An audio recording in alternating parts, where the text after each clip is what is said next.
Hi, നിങ്ങൾ ഒരിക്കലെങ്കിലും വിചാരിച്ചിട്ടുണ്ടോ വേഗത എന്ന കോൺസെപ്റ്റിനെ തന്നെ റീഡിഫൈൻ ചെയ്യുന്ന ഒരു കാറിൻ്റെ ഡ്രൈവിംഗ് സീറ്റിൽ ഇരിക്കുന്നത് എങ്ങനെയുണ്ടാവുമെന്ന്? SSE ട്വറ്റാര എന്നീ കാർ, അതിൻ്റെ അത്ഭുതകരമായ എഞ്ചിനീയറിംഗ്, അതിൻ്റെ നിർമ്മാതാവായ SSEയുടെ പാരമ്പര്യം, അതിൻ്റെ ശക്തരായ കോമ്പറ്റീറ്റേഴ്സ്, കൂടാതെ അത് എങ്ങനെ സെലിബ്രിറ്റീസിൻ്റെയും എലീറ്റ് പീപ്പിൾസിൻ്റെയും സ്വപ്ന വാഹനമായി മാറി, ഇവയെല്ലാം നമുക്ക് വീഡിയോയിൽ നോക്കാം.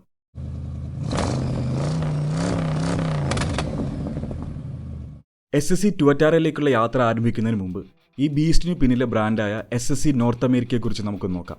ജെറോഡ് ഷെൽബി 1998 സ്ഥാപിച്ച SSE ഓട്ടോമോട്ടീവ് ഡിസൈനിൽ സാധ്യതകളുടെ ബൗണ്ടറീസ് പുഷ് ചെയ്യുക എന്ന ലക്ഷ്യത്തോടെ തുടക്കം കുറിച്ചു. മികച്ച എഞ്ചിനീയറും സംരംഭകനുമായ ജെറോഡ് ഷെൽബി വാഷിംഗ്ടണിലെ റിച്ച്ലാൻഡിൽ നിന്ന് തൻ്റെ സ്വന്തമായ ഒരു ബ്രാൻഡിനെ ഹൈപ്പർ കാർ ലോകത്തിലെ ഏറ്റവും വലിയ പേരുകൾക്കൊപ്പം എത്തിക്കാനായി ശ്രമിച്ചു. SSEയുടെ ആദ്യ വലിയ വിജയമായ അൾട്ടിമേറ്റ് എയറോ മണിക്കൂറിൽ 256 മൈൽസ് എന്ന അത്ഭുതകരമായ വേഗം കൈവരിച്ച് 2007 മുതൽ 2010 വരെ ലോകത്തെ ഏറ്റവും വേഗമേറിയ പ്രൊഡക്ഷൻ കാർ എന്ന ടൈറ്റിൽ ഹോൾഡ് ചെയ്തു. അമേരിക്കയിലെ വാഷിംഗ്ടൺ സംസ്ഥാനത്തെ ചെറിയൊരു നഗരത്തിൽ നിന്നും വന്ന അധികമാർക്കും അറിയില്ലാതിരുന്ന ഈ കമ്പനിക്ക് ഇതൊരു ചെറിയ കാര്യമായിരുന്നില്ല. SSEയുടെ മിഷൻ തന്നെ ആധുനിക സാങ്കേതികവിദ്യയും അത്യുഗ്രൻ വേഗവും ചേർന്നുള്ള ഏറ്റവും മികച്ച ഡ്രൈവിംഗ് അനുഭവം സൃഷ്ടിക്കുക എന്നുള്ളതാണ്. 2 പതിറ്റാണ്ടിലേറെയായി തുടരുന്ന അശ്രാന്തമായ ഇന്നോവേഷൻ്റെയും അംബീഷൻ്റെയും റിസൾട്ടാണ് ട്വറ്റാര. ഇത് ജെറോഡ് ഷെൽബി കമ്പനി സ്ഥാപിച്ചപ്പോൾ അദ്ദേഹത്തിനുണ്ടായിരുന്ന ആഗ്രഹങ്ങളുടെ തുടർച്ചയായിരുന്നു. SSE ട്വറ്റാരയുടെ ഹൃദയം ഒരു 5.9 ലിറ്റർ ട്വിൻ ടർബോ V8 എഞ്ചിനാണ്. E85 ഇന്ധനം ഉപയോഗിച്ച് 1750 ഹോഴ്സ് പവർ ഔട്ട്പുട്ട് നൽകും. ഈ പവർ ഹൗസ് ട്വറ്റാരയെ ടോപ്പ് സ്പീഡായ 282.9 മൈൽസ് പെർ അവർ വേഗത്തിലെത്തിക്കുന്നു.